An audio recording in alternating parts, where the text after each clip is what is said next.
حضرت بشر آفی رحمۃ اللہ علیہ سے سارا زمانہ پیار کرتا تھا۔ بغداد کا ایک تاجر کہتا ہے مجھے نہیں بابا اچھا لگتا تھا۔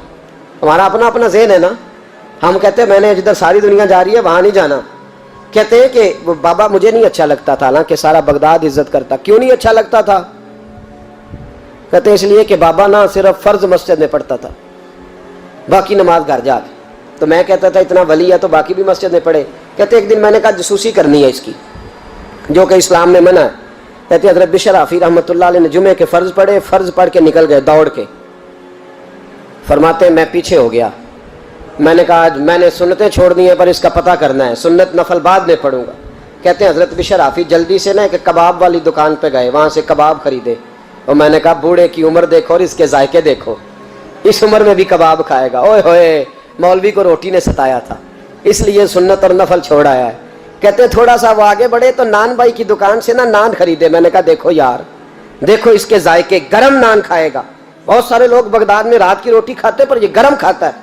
کہتے ہیں حضرت وہ نان اور کباب لے کے نا جنگل کی طرف مڑے تو میرے دل میں خیال آیا یار بڑا ہی اس آدمی کا عجیب ذہن ہے، یہ اب سبزے پہ بیٹھ کے یہاں موج کرے گا، کھائے پیے گا، اور سنت نفل چھوڑ دی، اللہ ہزاروں مرید ہیں۔ کہتے ہیں حضرت جنگل میں داخل ہوئے، تھوڑا سا سفر کیا تو کچی آبادی آ گئی۔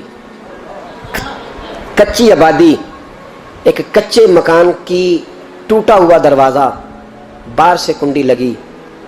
بغداد کے ننگے پاؤں چلنے والے ہزاروں مریدوں کے اس پیر نے کنڈی کھولی، اندر گئے، ایک فالج زدہ بابا جی بیٹھے۔ کہتے حضرت بشر آفی نے اپنی پگڑی کھولی اور اس آدمی کے منہ سے پانی نکل رہا تھا، رال ٹپک رہی تھی۔ کہتے پہلے اپنی پگڑی سے منہ صاف کیا، پھر پیالے سے پانی ڈال کے منہ دھویا، پھر حضرت اس کے ٹانگوں پہ کپڑا ڈال کے روٹی کا لقمہ توڑ کے اس کے منہ میں ڈال کے کہنے لگے بابا ناراض نہ ہونا، جمعے والے دن مجھے دیر ہو جاتی ہے، ابھی تو میں نے سنت اور نفل بھی پڑھنے ہیں، ناراض نہ ہونا مجھے دیر ہو جاتی ہے۔ کہتے ہیں وہ بابا رو پڑا اور کہنے لگا بشر یار 14 سال ہو گئے تو روز آتا ہے، 14 سال، یہ ایک صدی کا قصہ ہے، 2-4 برس کی بات نہیں، 14 سال سے تو روز آتا ہے، میں پتہ نہیں کب تک لاش بنے پڑا رہوں گا، تو کب تک آئے گا؟ حضرت بشر آفی نے بابے کے یہاں سے پوچھ کے کہا بابا فکر نہ کر، آج کے بعد یہ جملہ نہ کہنا کہ تو میرے لیے بوجھ ہے۔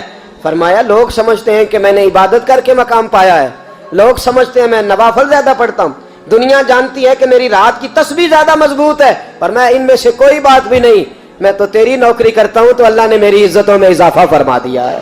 سوچ ہی صاف نہیں، نظریہ ہی ٹھیک نہیں، فکر ہی ٹھیک نہیں۔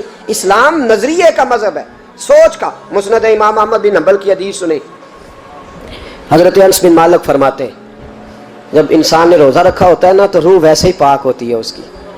میں نے یہ سوچا کہ کچھ باتیں ایسی کی جائیں جس سے تھوڑی سی سوچیں بھی تبدیل ہو، کچھ سوچوں کا وضو، سوچوں کا غسل، افکار و نظریات کی بھی بات ہو۔ ہم سمجھتے ہیں کہ شاید کثرت عبادت اصل ہے۔ اقبال کہتے ہیں یہ ذکر نیم شبی، یہ مراقبے، یہ سرور، تیری خودی کے اگر نگہباں نہیں تو پھر کچھ بھی نہیں ہے، تیری خودی کے اگر، اور پھر عام چیز نہیں کہا یہ ذکر نیم شبی، سویرے شہری کا ذکر، یہ مراقبہ، یہ جو تو گھنٹوں اللہ کی یاد میں بیٹھا رہتا، یہ سرور، کہتے بے کیف عبادت نہیں، سرور والی، یہ ذکر نیم شبی، یہ مراقبے، یہ سرور، تیری خودی کے اگر نگہباں نہیں، اگر تیرے نظریے کو نہیں بدل سکے، تیری سوچ نہیں بدل سکے، تیرا ایمان مضبوط نہیں کر سکے، تیری خودی کے اگر نگہباں نہیں تو پھر کچھ بھی نہیں۔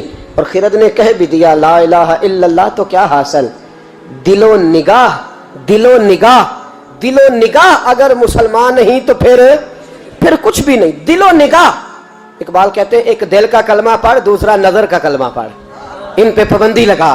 دل و نگاہ اگر مسلمان نہیں تو پھر تو کچھ بھی نہیں، کچھ بھی نہیں۔ حضرت انس بن مالک کہتے ہیں میں حضور کے پاس بیٹھا تھا، حضرت عبداللہ ابن عمر بھی بیٹھے تھے، کوئی بات ہو رہی تھی، ایک حجرے میں بیٹھے تھے، دروازے پہ دستک ہوئی، مسند امام احمد میں حدیث ہے، نبی پاک علیہ السلام نے فرمایا انس دروازہ کھولو، دروازے پہ وہ بندہ ہے جس کو اللہ بغیر حساب کتاب جنت عطا فرمائے گا، وہ بندہ ہے دروازے پہ۔ حضرت انس بن مالک کہتے ہیں میں نے دروازہ کھولا تو بندہ دیکھا، غریب سا ایک انصاری صحابی، اور بندہ بڑا سادہ، وضو تازہ کر کے آیا ہے تو پانی کے قطرے داڑھی سے بہہ رہے ہیں، اور چمڑے کے جوتے اس نے لپیٹ کے نا تو بغل میں چھپائے ہوئے، آ کے اتحیات کی حالت میں بیٹھا, حضور سے 2-4 باتیں کی, چلا گیا. ہم اس کا رنگ دیکھتے رہے اور مصطفیٰ کا کرم دیکھتے رہے. اس کو حضور نے جنتی کہا ہے. کہتے ہیں اگلے دن اسی ٹائم اسی وقت ہم حضور کے پاس بیٹھے تھے, پھر دروازے پہ دستک ہوئی. حضور نے فرمایا دروازہ کھولو, دروازے پہ وہ بندہ ہے جسے اللہ بغیر حساب کتاب جنت عطا فرمائے گا, بغیر حساب. کہتے ہیں دروازہ کھولا اور جیسے ہی میری نظر پڑی, بندہ بھی وہی ہے جو کل آیا تھا اور انداز بھی وہی ہے جو کل تھا, اسی طرح پانی کے قطرے, اسی طرح جوتے بغل میں, السلام علیکم. کل حضور فلاں بات کی تفصیل پوچھنی مجھ سے رہ گئی تھی, غلطی ہوگی, دوبارہ آیا ہو. اس نے اپنی گفتگو کی, چند جملوں میں بات سمیٹی, چلا گیا. فرماتے اتفاق کی بات کہ دن تیسرا, بندے بھی ہم دونوں, میں اور عبداللہ ابن عمر. حضرت انس بن مالک کہتے ہیں دونوں بیٹھے تھے, سیم ٹائم سیم ڈے. پھر دستک ہوئی, حضور نے فرمایا دروازہ کھولو, اور مسکرا کے فرمایا دروازے پہ وہ بندہ ہے جسے اللہ بغیر حساب کتاب جنت عطا فرمائے گا. کہتے ہیں کھل اٹھے ہمارے چہرے, باہر گئے, دستک ہوئی تھی, دروازہ کھولا. فرماتے مجھے یقین تھا وہی ہوگا جو 2 دن پہلے آیا تھا, اور میرے یقین کے مطابق ہی کام ہوا. وہی بندہ تھا جو کل بھی تھا, جو پرسوں بھی تھا. حالت اور کیفیت اور انداز بھی وہی تھا. پانی کے قطرے بہ رہے ہیں اور اس شخص نے جوتے بغل میں دبائے ہوئے خدمت میں حاضر ہوا, بیٹھ گیا, بات چیت کی, چلا گیا.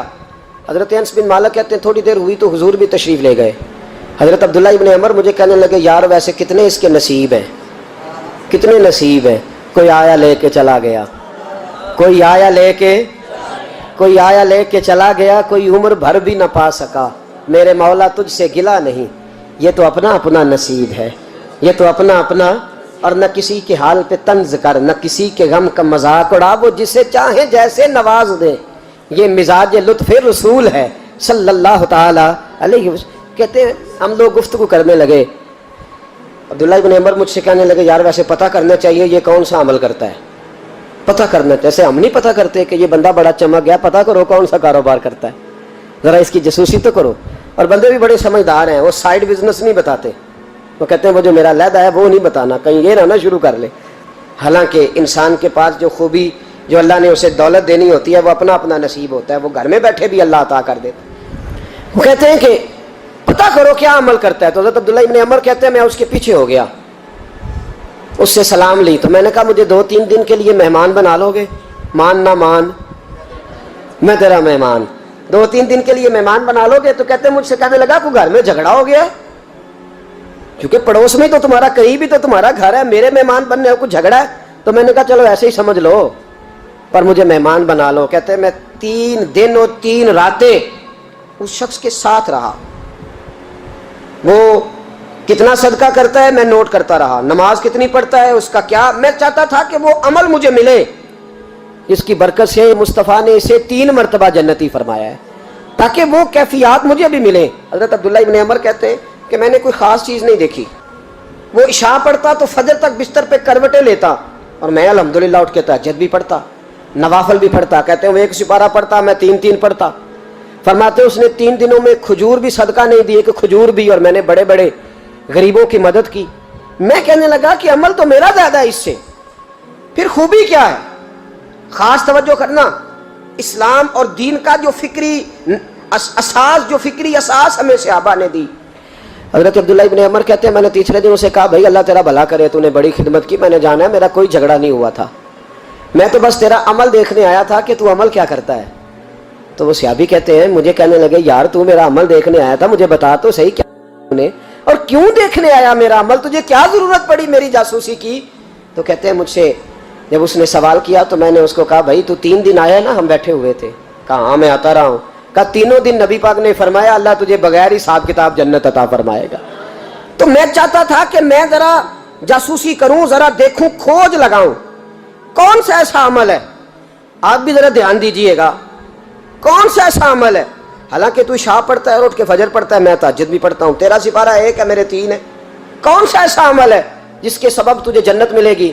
کہتے ہیں وہ صحابی کہنے لگے یار کوئی ایسا عمل نہیں, کوئی شے نہیں, میں اس قابل ہی نہیں, من نانم کے من دانم, جو میں ہوں مجھے پتا ہے. کہا پھر کوئی بات تو ہوگی, تیری مہربانی بتا دے, میں نے 3 دن 3 راتیں محنت کی ہے, بتا دے. کہتے ہیں وہ کہنے لگے اگر تجھے بتاؤں نا تو پھر سن, میں جب رات کو سوتا ہوں تو اپنے دل پہ نظر ڈالتا ہوں, اور سویرے جب اٹھتا ہوں تو پھر اپنے دل پہ نظر ڈالتا ہوں، موبائل پہ نہیں، کنجی پہ نہیں کہ چابیاں کدھر ہیں، بٹوے پہ نہیں، میں رات کو سوتے ہوئے بھی اپنے دل پہ نظر ڈالتا ہوں، سویرے اٹھتے ہوئے بھی میں سب سے پہلے اپنے دل پہ نظر ڈالتا ہوں۔ فرماتے ہیں الحمدللہ میرے دل میں کسی کا حسد نہیں ہے، کسی کے بارے میں کوئی کینہ نہیں ہے، کوئی کسی کے بارے میں میل نہیں، میں اللہ کے ہر بندے کے بارے میں سوچ، نظریہ، فکر اچھی رکھتا ہوں۔ اور فرمایا میں تیرے بارے میں بھی عبداللہ یہی سوچتا ہوں کہ تو مجھ سے زیادہ نیک ہے۔ الحمدللہ اس وقت بھی میرا ذہن یہ ہے کہ انس بن مالک مجھ سے زیادہ پرہیزگار ہے، اس وقت بھی میری سوچ یہ ہے کہ محبوب کے سب صحابہ میں سب سے کمزور میں ہی ہوں۔ نابد عبداللہ ابن عمر کہتے ہیں میں نے اس کا ہاتھ چوما، میں نے کہا سمجھ آ گئی ہے، تیرا نظریہ، تیری سوچ پکی اور سچی مسلمان ہے، تو دل اور روح کا مسلمان ہے، تو نظر اور روح کا مسلمان ہے۔ یہ سبب ہے کہ اللہ کے رسول نے زمین پر چلتے ہوئے بھی تجھے 3 دفعہ جنت کی بشارت عطا فرما